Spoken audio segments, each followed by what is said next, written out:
May minuto this ang gana kayami spring roll Shanghai.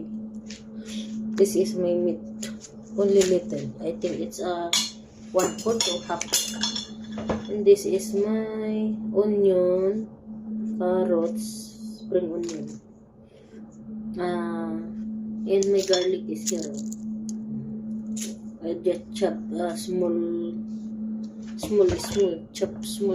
all my vegetables. This spring onion is antibacterial, antiviral, anti-inflammatory. The carrot is good for eye health, heart health, skin health, and good for diet because this is low calories and good for both immune system. In this one, this one natural antibiotic, and also this one. The meat is only high in protein. So I need to chop all the vegetables and mix it, and I season it with salt, black pepper.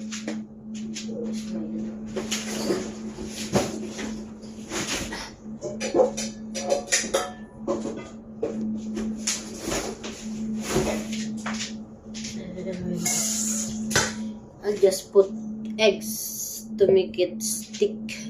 It's gonna stick together.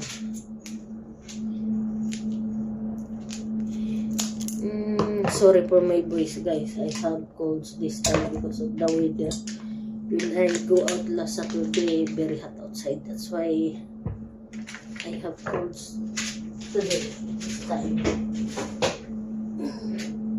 My voice is different.